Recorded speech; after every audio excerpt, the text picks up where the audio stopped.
காலையில ஒரு மெசேஜ் வந்ததுங்க, சூப்பர் மெசேஜ், எனக்கு ரொம்ப பிடிச்சது. இந்த வாட்ஸ்அப்ல இன்னைக்கு சின்ன பசங்க நல்லா யோசிக்கிறாங்க சார், பெரியவங்களை விட சின்ன பசங்க மைண்ட் ப்ளோயிங்.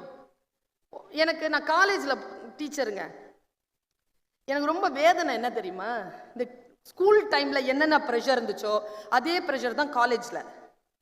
சரி காலேஜ் தான் முடிஞ்சு போச்சேன்னா அங்கேயே வேலைக்கு போனோம் பாருங்க, அதே ப்ரெஷர் தான். சாட்டர்டே சண்டேனா ஜாலியா இருக்கும், சண்டே மார்னிங் சண்டே நைட் ஒரு விதமா ஃபீவர் வரும், மண்டே மார்னிங் எந்திரிக்கணுங்க, போகணும் காலேஜுக்கு போகணும்.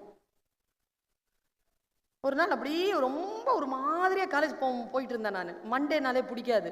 ஒரு செய்தி வந்தது பாருங்க, அடிச்சான் பாருங்க அந்த பையன், முகத்தை அடிச்ச அடியில தெளிஞ்சிருச்சு. வேலை உள்ளவனின் திங்கட்கிழமையை விட வலி மிகுந்தது வேலை இல்லாதவனின் திங்கட்கிழமை.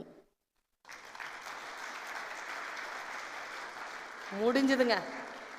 எப்பா சாமி உனக்கு கோடானு கோடி புண்ணியம்னு சொல்லிட்டு கும்பிடு போட்டு காலங்காத்தால எழுந்திருச்சு வேலைக்கு ஓடுறேன் நான். வேலையில் இருப்பது, உயிருடன் இருப்பது எவ்வளவு பெரிய விஷயம். இன்னொரு ஒரு செய்தி வந்தது பாருங்க.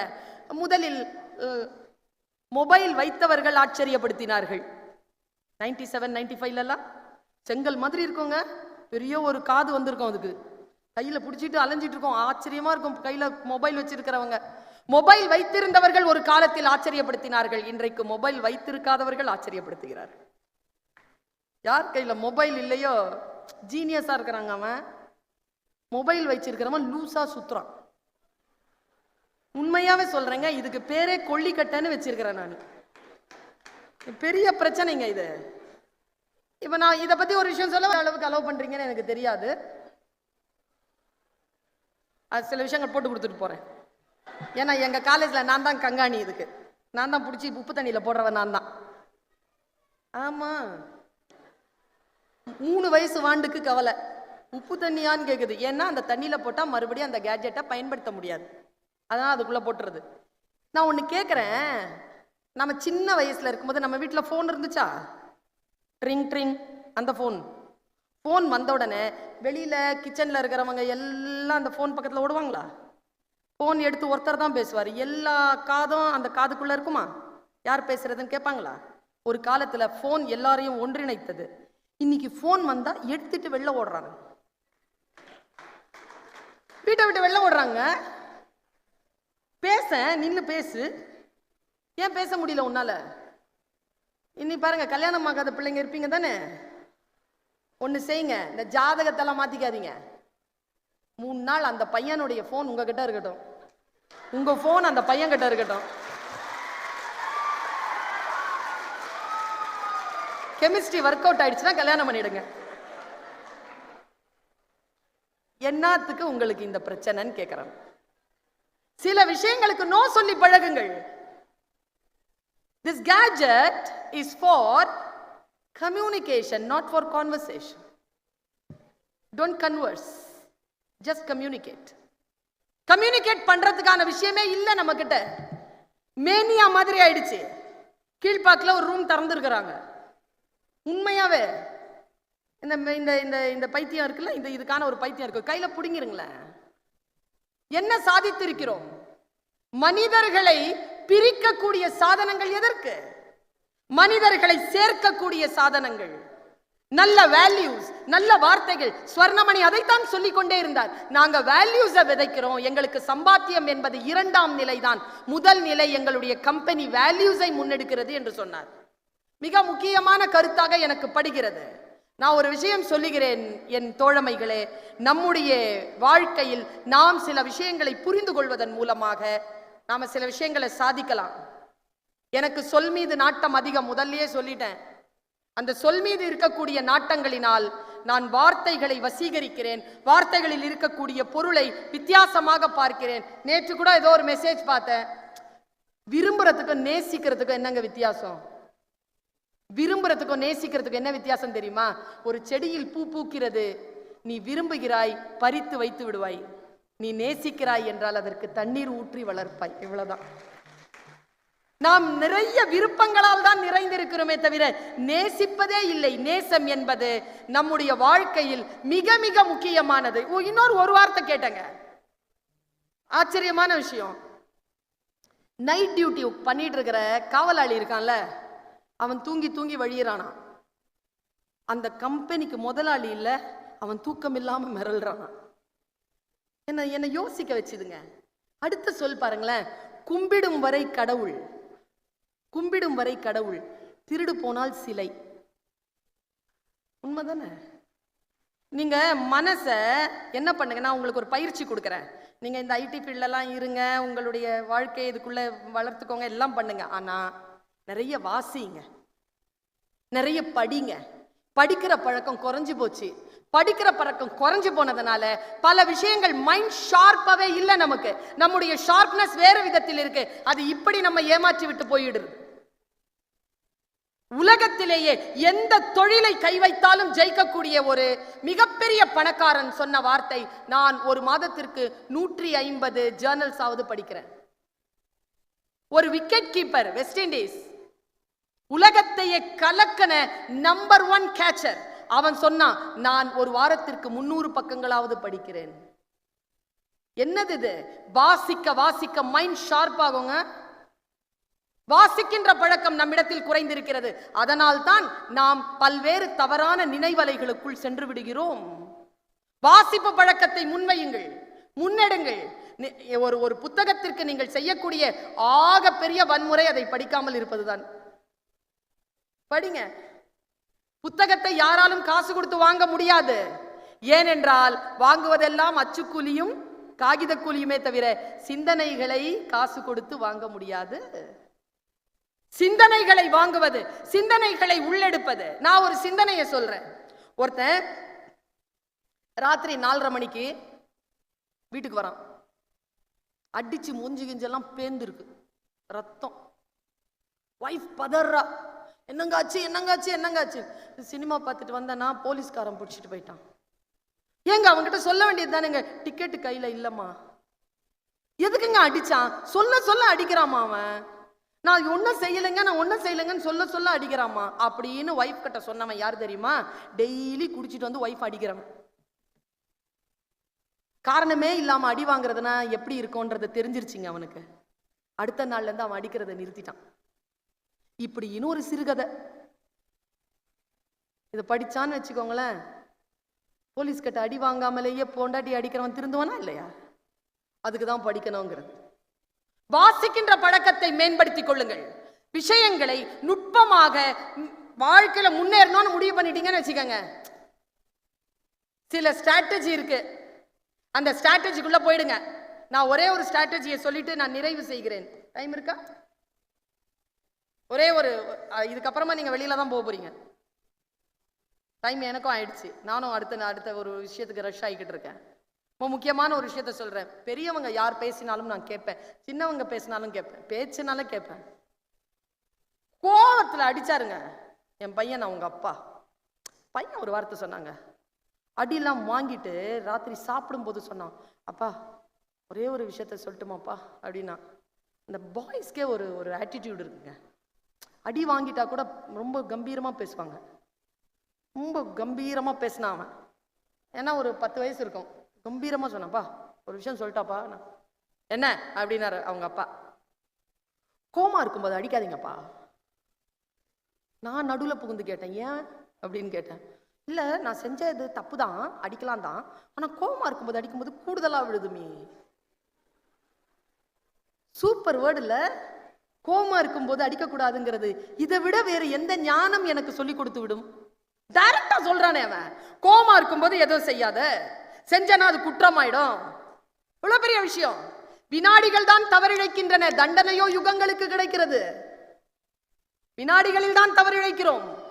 வினாடிகளை கைவகப்படுத்திக் கொள்கிறவர்கள் தலைமுறையை ஜெயிக்கிறார்கள். எனக்கு தெரிஞ்ச ஒரு விஷயம் நான் நிறைய பேருக்கு நான் சொல்லியிருக்கேன், இந்த யூத்துக்கு சொல்லணும்னு ஆசையா இருக்கு. அதனால ஸ்வர்ணமணி சாருடைய, ஸ்ரீகாந்தனுடைய பர்மிஷனோட அதை நான் சொல்றேன். நீங்க யூத், நீங்க மட்டும் கேட்டுக்கோங்க. நான் சொல்றது எப்படி உங்களுக்கு புரிஞ்சுக்கிறீங்கன்னு எனக்கு தெரியாது. நீங்க 25 to 30க்குள்ள இருந்தீங்கன்னா, ஒருவேளை இது உங்களுக்கு புரிஞ்சு போயிடுச்சுன்னா லைஃப்ல நீங்க காயப்படாம ஜெயிச்சிருவீங்க. காயப்படாம ஜெயிக்கணுங்க. கூப்பிட்டு கேட்டு பாருங்களேன் எவ்வளவு அடி வாங்கியிருப்பாங்கன்னு. அடினா லிட்டரலா பிசிக்கல் அடி இல்ல, எத்தனை துரோகங்கள், எத்தனை குழிபறிப்புகள், அதெல்லாம் கடந்துதானே நிக்க முடியும், ஜெயிக்க முடியும். என்னை போன்றவர்களை அழைத்து பேச வைப்பதற்கான உள்நோக்கம் என்ன? வேற எந்த நோக்கமும் கிடையாது. சில விஷயங்களை உள்ளே போட்டுக் கொள்வதன் மூலமாக நம் வாழ்க்கையில் நாம் அடி வாங்காமலே சில விஷயங்களை புரிந்து கொள்வதுதான். லெஜெண்ட் அப்படின்னா என்னன்றதை பார்த்தங்க ஒரு வாட்டி. லெஜெண்ட்னா யாரு? லெஜெண்ட் நான் நிறைய பேசியிருக்கேன், லெஜெண்டரி பத்தி பேசியிருக்கேன். கிங் கோப்ரா இருக்குல்ல, கிங் கோப்ரா, கிங் கோப்ரா தாங்க எல்லா பாம்புலயும் பெரிய பாம்பு. ஏன் அது பெரிய பாம்புனா அதுக்கு சாப்பாடே பாம்பு தான். எல்லா பாம்பையும் அது சாப்பிடும். கிங் கோப்ராவோட பெரிய பாம்பு ஒண்ணு இருக்கு, அது இத்தினூண்டு தான் இருக்கும், அதுக்கு பேர் பிளாக் மாம்பா. அது ஏன் பெரிய பாம்புனா அந்த பாம்பு தான் கிங் கோப்ராவை சாப்பிடும். அப்படி இருக்கணும். அடுத்த அடுத்த அடுத்த கட்டத்துக்கு போகணும். சில விஷயங்களுக்கு நோ சொல்லணும், சில விஷயங்களுக்கு எஸ் சொல்லணும். இந்த வயசுல சொல்லணும், 30 வயசுக்குள்ள சொல்ல தொடங்கணும். எனக்கு தெரியாது என்று சொல்லாமல் தெரிந்து கொள்ளக்கூடிய அந்த வாய்ப்பை, அந்த விழிப்புணர்வை ஏற்படுத்திக் கொள்ள வேண்டும். அதனால சொல்றேன். நான் ஒரு மீட்டிங்ல பேசிட்டு அப்படி கீழே இறங்கி போறேன். எனக்கு ட்ரெயினுக்கு நேரம் ஆயிடுச்சு. என் கூட வந்தவர் ஒரு பெரியவர், அவர் 65-70 வயசு கிட்ட இருக்கும். ஸ்லோவா நடந்து வர்றாரு. அண்ணா சீக்கிரம் நடக்குனான்னு, நமக்கு 10:20 ட்ரெயின்னா போகணும், கோயம்புத்தூர்ல போகணும்னா காலையில் நான் காலேஜுக்கு போகணும், ட்ரெயின் மிஸ் பண்ண முடியாது வாங்கன்னா நடந்துக்கிட்டு 3rd பிளாட்ஃபார்ம்ன்றாங்க. பிளாட்ஃபார்மில் ஏறுறோங்க. 10:10 இருக்கோங்க, 10:10 10:12 இருக்கும். எனக்கு சாப்பாடு கொடுக்குறாங்க எங்கள் 2 பேருக்கும். நாங்கள் ஸ்பீக்கர்ஸ். சாப்பாடு வாங்கிக்கிட்டு இங்கிருந்து அந்த கேட் கட்ட இருக்குங்க, என்னுடைய கோச் B1 நடக்க ஆரம்பிக்குது. இங்கிருந்து ஆரம்பிச்சாங்க மனுஷன் ஏதோ சொல்றதுக்கு. எனக்கு என்ன ஆச்சுன்னு தெரியல பிள்ளைகளே. நாங்க எல்லாருமே வேட்டைக்கு புறப்படுறவங்க மாதிரி தான். அவங்கவுங்க வேலையை அவங்கவுங்க பண்ணிட்டு ஓடிக்கிட்டு இருப்போம். போற நேரங்கள் எல்லாம் பெரிய விஷயங்கள் எல்லாம் கேட்டுட்டு இருக்க முடியாது. ஆனா எனக்கு என்னன்னு தெரியல, என் மனசு அந்த டைம்ல அப்படி ஒரு விரிஞ்சிருச்சு. கடவுளுடைய ஆசீர்வாதம் இருந்தது. அவர் சொல்ல தொடங்கி, பர்வீன் ஒரு விஷயத்த சொல்லட்டுமா? நான் சொல்லுங்க. நான் மகாபாரதத்துல அப்படின்னாரு, எங்க இருக்குது ட்ரெயின்? அங்க இருக்குது. நான் போனாதான் அதை பிடிக்க முடியும். டைம் வேற 12ங்கிறது உங்களுக்கு தெரியும். ட்ரெயினுக்கு பிடிக்கிற டைம் சீக்கிரம் ஓடிடும், என்னன்னே தெரியாது. ஃப்ளைட்டுக்கு போற வரைக்கும் சீக்கிரமா ஓடும். உள்ள போய் போர்டிங் பாஸ் வாங்கிட்டு உக்காந்தீங்கன்னா போவே போவாது, சிலோவா போகும். இதுல நான் என்ன பண்றேன், அங்க போய் பிடிக்கணும். 10:16 ஆயிடுச்சு, 4 minutes தான் இருக்கு. நடந்து போறதுக்கு எப்படி 3 minutes ஆகும், ஏன்னா ஸ்லோவா நடக்கிறாரு இவரு. மகாபாரதத்துல பர்வீன் கையில ஜொல்னா போய் வர என்ன, நானு கேக்குறியா இல்லையா அப்படின்னாரு. என்னமோ ஒண்ணுங்க மனசுல திறந்துருச்சு. ட்ரெயின் போனா போட்டோம், ஏதோ சொல்றாரு. ஒரு டென்ட் பர்வீன் அப்படின்னாரு. டென்ட்டா? டக்குன்னு உங்களை ஆன் பண்ண எனக்குள்ள ஆன் ஆயிடுச்சு. டென்ட் ஆன் ஆயிடுச்சு. அதுக்குள்ள திரௌபதி தலைவிரி கோலமா உட்காந்துருக்கா அப்படின்னாரா. 2 படி தாண்டி இருப்பேன் நான். ஸ்லோவா வராரு, ஸ்லோவா சொல்லிக்கிட்டே வராரு. உங்களுக்கு தெரியாது குழந்தைகளே, அதிலிருந்து அது வரைக்கும் போறதுக்குள்ள அவர் இதை சொல்லி முடிச்சிட்டார். நான் ட்ரெயின் அன்னைக்கு பிடிச்சிட்டேன், ட்ரெயின் எனக்கு மிஸ் ஆகல. ட்ரெயின் மட்டும் மிஸ் ஆகல, என் லைஃப்ல நடக்கக்கூடிய பல விபத்துகள் அந்த வினாடியில் மிஸ் ஆகி போயிடுச்சு. அவ்வளவுதான். அவ்வளவு ஞானத்தை அப்படி கொடுத்துட்டாரு. ஏனென்றால் நான் பொது வாழ்க்கையில் இயங்கிக் கொண்டிருப்பவள். பொது வாழ்க்கையில் இயங்குவது என்பது மிகப்பெரிய சவால். நான் இங்க பேசுறதா உங்களுக்கு தெரியும். அதற்கு பின்னால நான் என்னென்ன ஏற்பாடு பண்ணிட்டு இங்க வரேன்னு யாருக்கோ தெரியுமா? ஒரு பெண்ணாக இருந்து கொண்டு நின்று பேசுவது எவ்வளவு பெரிய சவால் என்று என்னை போன்றோர்களுக்கு மட்டும்தான் தெரியும். எல்லாத்தையும் கவனிக்கணும். அம்மன் மாதிரி 12 கை இருக்கணும். வீட்டையும் பார்க்கணும், காலேஜையும் பார்க்கணும், இந்த ப்ரோக்ராம்ஸையும் பார்க்கணும். ப்ரோக்ராம்ஸ்னா நான் வீட்டில் உட்காந்து பேசினா நீங்க கேட்க மாட்டீங்க. நீங்க உட்கார்ந்து இருக்கிற இடத்துக்கு பேசணும். நீங்க இங்க மட்டும் இருக்க மாட்டீங்க. நீங்க ஆஸ்திரேலியாவில் இருப்பீங்க, நீங்க சவுத் ஆப்பிரிக்காவில் இருப்பீங்க, நீங்க கனடாவில் இருப்பீங்க. நாங்க அங்கெல்லாம் போய் தான் பேசணும். டிராவல். நான் அந்த 10 செகண்ட்ல ஒரு 20-30 செகண்ட்ஸ்ல நான் தெரிஞ்சுக்கிட்ட ஒரு மாபெரும் உண்மையை சொல்லிட்டு நான் போயிடுறேன். உங்கள் வாழ்க்கையில் முடிந்தால் எனக்குள் எப்படி ஒரு ரிஃபார்மேஷன் வந்ததோ உங்களுக்குள்ள வருதான்னு பார்த்துக்கோங்க. சொல்றதை சரியா வேற புரிஞ்சுக்கணும். ஏன்னா எல்லாமே தமிழ் தான், ஆனா எல்லாருக்கும் எல்லா சொல்றதும் புரியறது இல்லை. அல் பக்ரா என்கின்ற அந்த வர்சஸ்ல குரான்ல இறைவன் ஒரு வார்த்தையை சொல்லுகிறான், நான் சில பேருக்கு தண்டனை தர வேண்டும் என்று முடிவு செய்து விட்டால் அவர்கள் சிந்தனைக்கு திரையிட்டு விடுகிறேன். யார் எது சொன்னாலும் புரியாது, திரை விழுந்துரும்.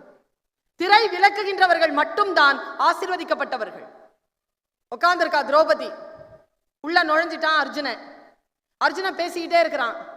பேசிட்டே இருக்கும் பொழுது தர்மன் உள்ள நுழைஞ்சிட்டான்.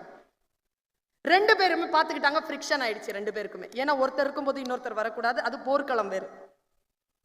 கோபமாயிட்டான் தர்மன். கோபமாயிட்டு கேட்கிறான் அர்ஜுனன் கிட்ட, என்ன வெளியில போர் நடந்துட்டு இருக்கு, நீ என்ன இங்க பண்ணிட்டு இருக்கிற? அவனுக்கு இங்க இருக்கு அதே கேள்வி. ஆனா அண்ணனாச்சே, கேட்க முடியாது, அமைதியா இருக்கான். கர்ணனை கொன்னியா? இப்பொழுதுதான் திரௌபதி கேட்டாள், என்ன சொன்ன? நாளை கொல்கிறேன் என்று சொன்னேன். நாளை கொல்றியான்? நாளை. எப்ப பார்த்தாலும் நாளை. எவ்வளவு நாள் ஆயிடுச்சு? 6 நாள் ஆயிடுச்சு. இப்ப என்ன நாளை கொல்ற? உன் கையில இருக்கிறது வில்லா இல்ல புல்லா அப்படின்னு திட்டான். திட்டிட்டு நாக்க கடிச்சுக்கிட்டானா. நினைச்சு பாருங்க, இவ்வளவு டென்ஷனான மேட்டரை ட்ரெயின் பிடிக்கும் போது சொல்றாரு திருப்பூர் கிருஷ்ணன். நான் கேட்டுக்கிட்டு இருக்கிறேன், உன் கையில இருக்கிறது வில்லா இல்ல புல்லானாராம். சொன்ன உடனே 3 பேரும் நாக்க கடிச்சுக்கிட்டாங்க. ஏன்னா அர்ஜுனனுடைய காண்டிபத்தை யாரேனும் குறை சொன்னால் குறை சொன்னவர்களுடைய தலையை வெட்டி அவர்களை கொலை செய்வது என்பதை துரோணாச்சாரியார் மீது சத்தியம் செய்திருக்கிறான் அர்ஜுனன். இப்ப அவனை கொல்லணும். ஓன்னு அழுறா திரௌபதி. உங்களுக்கு தான் தெரியுமே, திரௌபதி அழுதா யாரு வருவான்னு. வந்துட்டார். Why baby, why you are crying? What do you want? May I help you? You want me to help you? Tell me what you want. I'll do it with no time. Tell me. அப்படின்ன உடனே இப்படி ஆயிடுச்சு. அர்ஜுனா இங்க வா. என்ன சொன்னா? இப்படி சொல்லிட்டாரு. ஒன்னு செய், நல்லா கூர்ந்து கவனிங்க. ஒன்னு செய், தர்மனை கொன்னுடு. ஐயோ ஒன்னு கத்துறா. இரு, கொல்றதுன்னா கொல்றது இல்ல, சாஸ்திரப்படி கொன்னுடு. சாஸ்திரப்படி கொல்றதுன்னா என்ன? அவன் உன்னோட பெரியவன் தானே? ஆமா. அவனை கோவமா ஒரு 4 கெட்ட வார்த்தையில திட்டு. திட்டினா திட்டு. திட்டான். நிறைய நாளா வச்சிருக்கிறான் அவன் உள்ள, ஃபுல்லா திட்டான். திட்டின உடனே இப்போ சாஸ்திரப்படிக்கு தர்மனை கொலை செய்த பாவம் வந்து சேர்ந்தது. அவனை கொலை செஞ்சிட்டான். இப்ப பாவம் வந்துருச்சு. தன் மூத்தவர்களை இப்படி கொலை செய்வதற்கு சாஸ்திரத்தில் ஒரு தண்டனை உண்டு, அதுதான் தற்கொலை செய்து கொள்வது. திரௌபதி ஓன் அழுறா. தர்மன் பண்ணாலும் பரவாயில்ல, இவன் செத்துட்டா யார் கர்ணனை கொல்றதுன்ட்டு ஓன் அழுறா. இங்க பாரு, கவலைப்படாத, இரு, நான் இதுக்கு சொல்யூஷன் வச்சிருக்கிறேன். இங்க வா, இங்கதாங்க நமக்கு. இங்க வா. நான் உன்னோட பெரியவன் தானே? ஆமா. உன்னை விட பெரிய ஆற்றல் கொண்டவன் தானே? ஆமா. நீ என்ன ரொம்ப உயர்ந்ததா நினைக்கிற? ஆமா கிருஷ்ணா, என்னன்னு சொல்லு. எனக்கு முன்னால நீயே ஒரு 4 வார்த்தை உன்னை பெருமையா பேசிக்கோ. அவன் பெருமையாக பேசினான், தற்கொலை செய்த சாபம் வந்து சேர்ந்தது. நல்லா தெரிஞ்சுக்கோங்க, மகாபாரதம் நடந்ததா, அர்ஜுனன் இப்படி பேசினானா, தர்மன் இப்படி கேட்டானாலாம் எனக்கு தெரியாது. நான் ஒன்று மட்டும் தெரியும், நம்மளை விட பெரியவங்களை அவமரியாதை செய்யறது அவர்களை கொலை செய்வதற்கு சமம். நம்மளை விட பவர்ஃபுல்லான ஆட்களுக்கு முன்னால போய் நம்மளை நாமளே பீத்திக்கிறது தற்கொலை செய்வது கொள்வதற்கு சமம் என்கின்ற 2 பேருண்மைகள் வந்து சேர்ந்த இடம். விழுமியங்கள் எவ்வளவோ இருக்கிறது, வாழ்க்கையில் கற்றுக்கொள்வோம். இன்றிலிருந்து நம்முடைய நாளை மேலும் உயர்வானதாக இருக்க வேண்டும் என்கின்ற பிரார்த்தனையோடு உங்கள் அத்துணை பேருக்கும் வாழ்த்துக்கள் சொல்லி நிறைவு செய்கிறேன். நன்றி.